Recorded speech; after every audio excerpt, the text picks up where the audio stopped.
In this example video, we are going to go over review exercise 6.3 and review exercise 6.4. We're going to be looking at how we record transactions under both the gross price method and the net price method. So in the first one, in review exercise 6.3, it tells us that our corporation is a fabric manufacturing company.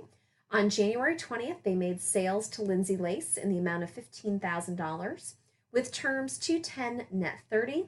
And the company pays us on January 28th, and they record their receivables and sales using what we call the gross price method. And they want us to prepare the related journal entries for our corporation. So just as a quick review, when you see 210 net 30, for example, anytime you see any type of credit terms, we automatically know that the sale has been done on account. The 210 stands for a 2% discount if the customer pays us within 10 days. If not, the N stands for net, meaning the outstanding balance is due within 30 days.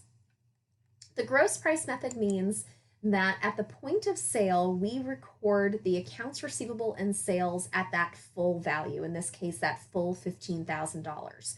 We do not factor out that 2% discount at the point of sale. If the customer can pay us within that 10-day discount period, when we record the receipt of cash within that discount period, that's when we recognize that 2% discount. So that's what we're talking about with the gross price method.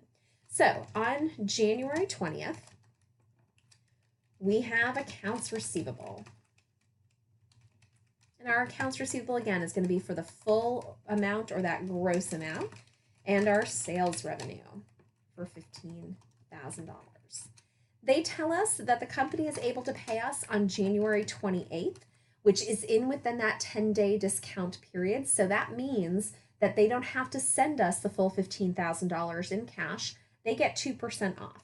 So our cash is going to be recorded at the $15,000 times 98%. 100% would be the full $15,000 cash value.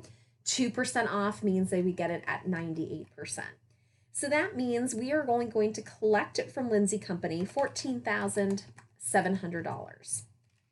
We then have to reduce our sales revenue by the 2%. So 15,000 times that 2% that we have. I technically haven't earned that anymore, right? Because I gave them a discount option. They paid within that discount period. So therefore, I have essentially lowered my price for those items.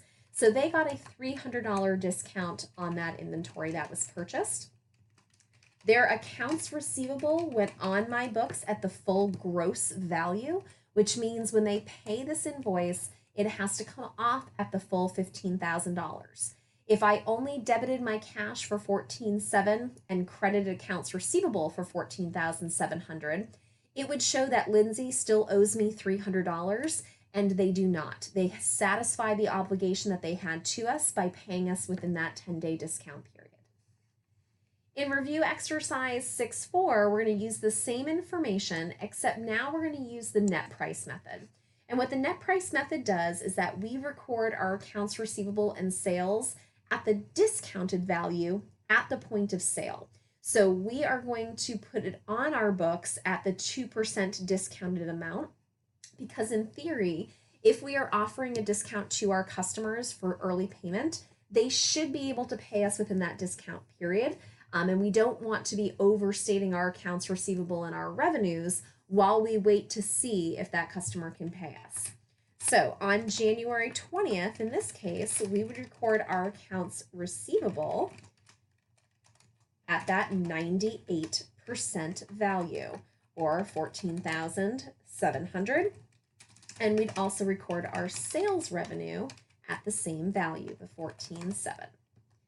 And again, in this situation, the customer was able to pay us within our discount period, which means that this transaction becomes a little bit more simplistic. We just record the cash of $14,700 and we reduce their accounts receivable by the same amount. We put their accounts receivable on at the discount value, and we're taking it off at the discounted value. There's no adjustment that we have to make here because they paid us within that discount period. If we were using the net price method and the customer paid us after the discount period, so let's say, for example, they paid us on February 5th we would record the cash as a debit of $15,000. We'd credit our accounts receivable for the $14,700 because again, that's what it went on our books at, so it has to come off at the same value. And we'd credit our sales revenue in that situation for the additional $300 that we have now in fact earned. We've now given that customer longer than 10 days to pay us back, and therefore we have earned that additional $300 in that sales price.